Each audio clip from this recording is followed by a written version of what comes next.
मैं बोजर रमादेवी शामया शासकीय महिला कलाशाला करीमनगर शातवाहना विश्वविद्यालय के अंतर्गत आज हमारा पाठ प्रथम वर्ष प्रथम सेमेस्टर का रिवीजन पाठ है।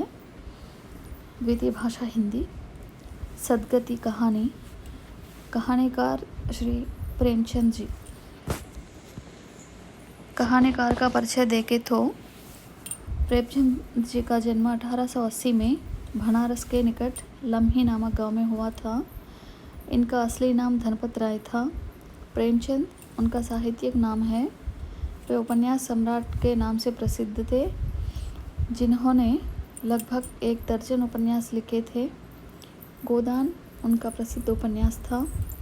उन्होंने कुल मिलाकर 250 से अधिक कहानियाँ लिखी, जो मानसरोवर के 8 भागों में प्रकाशित थे।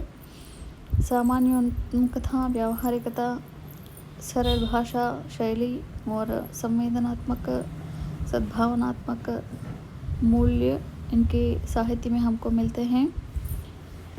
इनके कहानी की विशेषताएं सामाजिक से जुड़ाव रहता है, स्त्री और सामाजिक परिस्थितियों से मिलकर। कहानी को देखें तो सदगति मतलब सच्चा गति प्रेमचंद के द्वारा लिखी गई बहुत प्रसिद्ध कहानी है, बहुत बहुचर्चित कहानी है। यह अपनी अंतर्वस्तु के कारण सबसे अधिक हृदयस्पर्शी एवं मार्मिक कहानी है। दलित के शोषण की अमानवीय व्यवस्था और दलितों की नारकीय यातनाओं का सजीव चित्रण इस कहानी में चित्रित किया गया है। इस कहानी के मुख्य पात्र दुखी और जुरिया चमार के काम करते थे। चमार जाति के थे वे। अपनी बेटी की सगाई पर पंडित घासीराम, उसी गांव का पंडित है, उसको शायद सगुन विचारने के लिए बुलावा लेने के लिए जाता है दुखी। वे पंडित जी के वहाँ जाकर पूरा उनके द्वारा बताया गया कामकाज करते हैं। वे पंडित जी को भेंट करने आवश्यक सामग्री तैयार करके उनके पास जाता है। वे जानते हैं कि पंडित जी बड़े पवित्र आदमी थे। अपने घर में वे कदम तक नहीं रखते और अपने आंगन में वे बैठ भी नहीं सकते। फिर भी अपनी बेटी की सगाई के लिए उन्हें बुलाने के लिए जाता है। पूरा उनके द्वारा कहा गया पूरा काम निभाता है। इस निमंत्रण को लेकर दुखी पंडित के वहाँ जाता है, फिर मुश्किल में पड़ जाता है। पंडित घासीराम ईश्वर के परम भक्त थे। वे नींद खुलते ही ईश्वरोपासना में लग जाते हैं। हाथ मुँह धोकर पूजा की सारी तैयारियां करके 10 बजे तक पूजा पाठ करके घर आए जजमानों का परामर्श करता है पंडित परमसुख घासीराम। उसी समय दुखी वहाँ पर पहुंचकर अपनी बेटी की सगाई पर शायद सगुन विचारने का निमंत्रण देता है।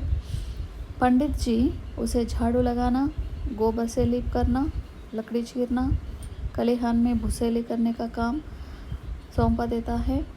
पंडित जी समय पर खाना खाकर आराम कर लेता है, मगर दुखी के पेट के बारे में, भूख के बारे में नहीं सोचता। दुखी सुबह से न कुछ खाया न पिया। पंडित और पंडिताइन उसके बारे में सोचते तक नहीं। पर दुखी के लिए पंडित जी का हुक्म ईश्वर की आज्ञा जैसी है। तुरंत सब काम करने लगता है। उसके लिए लकड़ी फाड़ना बहुत मुश्किल होता है। काम पूरा है, वहाँ चिलम और तंबाकू मिलना मुश्किल है। आखिर एक गोंड के वहाँ जाकर तंबाकू चिलम लाता है। उसके लिए आग की ज़रूरत पड़ती है चिलम पीने के लिए। इसलिए पंडित के घर के आंगन में प्रवेश कर पंडिताइन के गुस्से का शिकार बन जाता है दुखी। तब भी दुखी अपने को ही दोषी ठहराता है। मैं ऐसा नहीं करने चाहिए था, बड़े लोगों के घर में जाकर अपवित्र नहीं करना था, तभी तो संसार उन्हें पूजता है, इसलिए मैं नहीं कदम रखने चाहिए था। पंडित के घर में चमार कैसे चला जाए। इस तरह का दुखी पंडित जी के जो दुर्व्यवहार को भी अपने पर ही दोष ठहराता है। दुखी सब काम करते करते थक जाता है। गोंडा भी वहाँ आकर उस पर सहानुभूति व्यक्त करता है, पर पंडित जी को उसकी स्थिति पर दया नहीं आती। थोड़ी देर आराम लेने वाले दुखी के प्रति गुस्सा भी करता है काम करो बोल के लकड़ी को जोर से खसकने के कहता है। दुखी भी उनकी बातों पर पड़कर जोर जोर से काम करते करते बेहोश हो जाता है और उसकी मृत्यु हो जाती है। दुखी की मृत्यु के बाद सारे गांव में हलचल मच जाता है। तब पंडित और पंडिताइन चमारिने और चमाने मतलब दुखी की पत्नी को कहलवाकर मुर्दे को ले जाने के लिए कहते हैं, लेकिन गोंडा चमारिन में जाकर सबको धमकाता है कि अभी पुलिस की तहकीकात होगी, कोई वहाँ मत जाना। इस विषय से भयभीत होकर कोई भी दुखी की लाश को ले जाने वहाँ नहीं जाते। दुखी की स्त्री और बेटी वहाँ जाकर रो पड़ते हैं और वापस आते हैं। सारी रात दुखी का लाश वहीं पड़ जाता है, कोई उसके बारे में सोचने वाले तक नहीं। अंत में पंडित को ही उस लाश के पैरों में रस्सी बांधकर गांव के बाहर खींचना पड़ता है। तुरंत स्नान और पूजा पाठ करना ही अपने कर्म का प्रायश्चित समझता है। बेचारा दुखी की लाश तो खेत में पड़ी रहती है, जिसे गिद्ध कुत्ते और कौवा नोच रहे थे। यही अनादिकाल में रहने वाले समाज में रहने वाले कुरीति दुर्नीति है। इस कहानी के द्वारा प्रेमचंद जी यह कहना चाहता है कि